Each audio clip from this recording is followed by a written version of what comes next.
Hi folks, this is Mitch at Paducah Ford. Another beautiful day in Paducah, Kentucky. Today I have with me the 2020 Ford Explorer, brand new, next generation Explorer, and I'm going to go over a few of the features with you. First, I want to start off with a couple interesting facts. They did not use an aluminum body on this vehicle. They used magnesium and galvanized sheet metal, but the only aluminum on the whole car is going to be the hood, which I thought was interesting.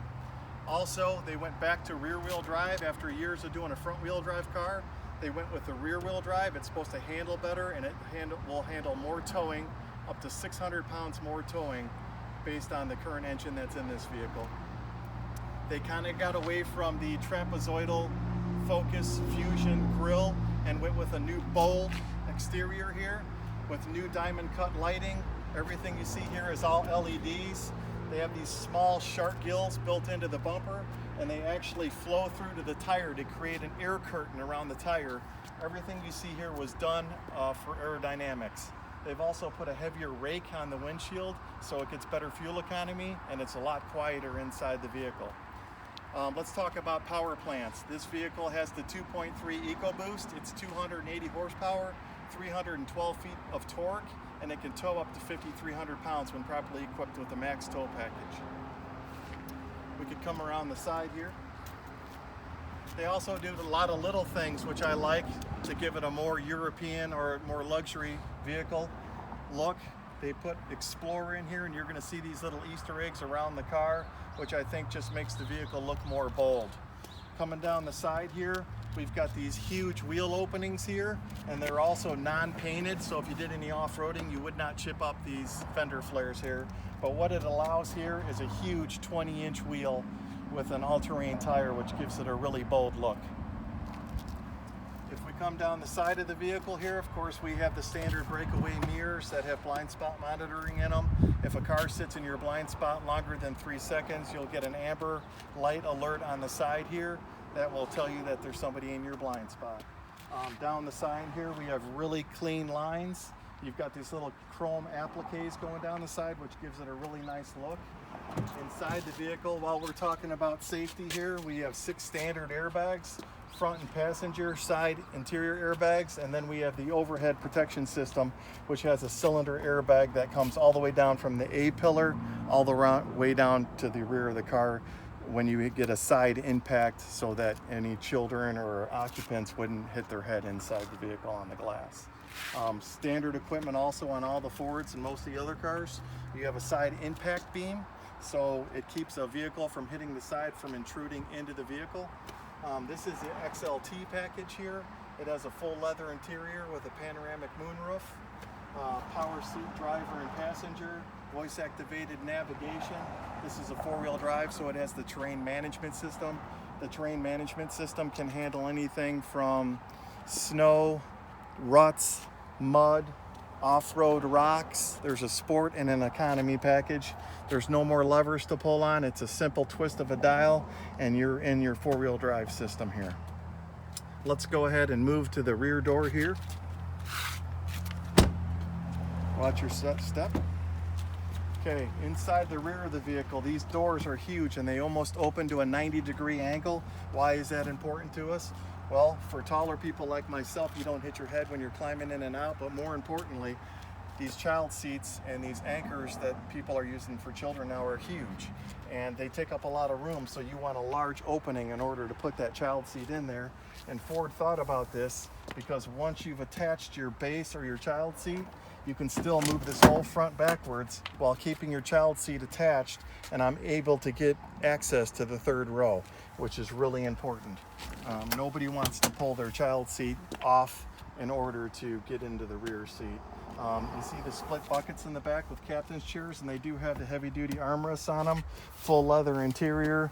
There's plenty of room back here, and you also have controls for your venting and USB ports for any of the children that would be accessing games or phones or whatnot. That's what most of the kids want to do on a ride.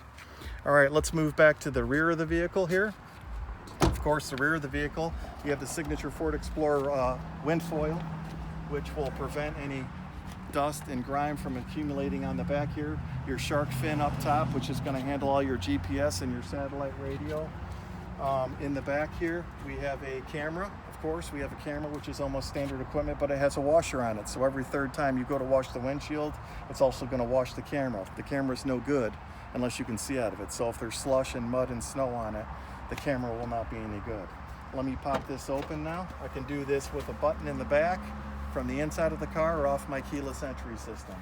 In the back here, if you want to drop these down, these headrests, you can pull these down, and you can pull the whole, pull everything flat down, and you have 87.8 cubic feet of rear cargo area. That's plenty to put all your stuff in here if you're going on a camping trip, going into the mountains or going to the lake with your family. You can carry your 4 passengers or your 6 passengers and still have plenty of room to put your gear in here. And in the back, which is nice, we still have a full diameter spare tire. Not a matching wheel, but a lot of companies now are just giving you a can of Fix-A-Flat, so it's kind of refreshing to see a full-size spare tire. When we go to drop our tailgate here, once again, we can do it from the fob, or we can do it, and if it hits me, it's kind of got the garage door safety on it, so it's not going to crush any occupants. It'll go right back up when we're done. And I can set that, I can customize that to any height, so it doesn't hit our garage door, or if we're in something with a low clearance, we can also stop from hitting our door on there. In the back, of course, also we have the rear backup sensors, which also give you an audible when you're backing up. So you're going to get a camera, you're going to get a visual, and you're going to get the audible from the rear backup sensors. And also we have LED tail lights all the way around. That is a nice look for the new Explorer. We're going to stick with the Ford Signature capless fuel system. You don't need a cap if it's 20 below. You put your gas in there, you're done. You push that and you're back in the car. It's very fast. Up on the top here, we have a roof rail that can carry up to 150 pounds. There's all kinds of accessories, folks, that you can put up here for canoes, bicycles, whatever you want to carry. Okay, coming up here to the front door. This is something that Ford has patented. It's a keyless door panel. So as long as I have a code and I can program this code to be whatever I want, you can use the factory code, or I can put my own 5-digit number in here. You will never be locked out of your car, and Ford has actually patented this. No other car companies have this but the Ford Motor Company. Why is that important? I could put my dog on here in a hot day, lock the car, keys are in it, it's running, go inside, get myself a drink from the gas station, come back inside, punch in my code, and no one else can run off with the car. And my dog is safe and he's cool, and I have my drink and my keys are in my pocket. So that's a really, really neat feature. This car also has comfort access. As long as I have this key fob in my pocket, there's no physical key anymore. I can lock the car. When I walk away, it's locked. When I walk up to the car, if I'm with 18 inches of the fob, I just pull on the door handle, the door opens, I sit in the car, hit the start-stop button, and away I go. Theoretically, this key fob never needs to leave my pocket. There is also an actual steel key in here, which they call a rail key, which if this were to come wet or destroyed or out of batteries, I could go in here and unlock the car and still have access to the inside of my car. So I'm not totally relying on electronics. Once again, if we go into the driver's seat, there's almost too much to talk about in here. We have an 8-inch touchscreen which handles your navigation, your audio, your climate, but we also have physical buttons inside the car. So some people prefer a more physical button, some people prefer a touch screen. It's got some neat safety features on it. This car is going to have lane keeping built into it, so if your car starts to drift out of the lane, it can actually shake the wheel and give you a warning, or it can kind of use torque steer to bring the car back into line. It's got a new feature called auto high beams, so if you're in a very dark area, it will actually kick up the high beams already automatically, and when an oncoming car or it senses ambient light, it can shut the lights off before somebody starts giving you the bright headlights, which is a nice feature. They've gone to a hockey puck style shifter now, so they've taken away all the cables and the shifters to free up space. So basically it's a little disc in there, and that's how you're going to do all your shifting. The smaller disc behind it is going to be your terrain management system. Of course, the car has sync, which I can pair up a Bluetooth capable phone and talk hands-free for the states like Tennessee and Illinois that don't allow anyone to be on a phone. You have to talk hands-free. You're able to do that here. And I can set up a Ford Pass, which is standard on this vehicle here, which allows me to create an account on an app on my phone, I can remotely start my car from my phone. I can lock, I can unlock the doors. I can check my distance till empty, the air pressure in my tires, and that's a really convenient app now for these people nowadays that want to do everything from their cell phone and that are very dependent on their cell phone. This is the brand new 2020 Ford Explorer XLT. Come in and take one for a drive. My name's Mitch at Paducah Ford. Thanks for your time.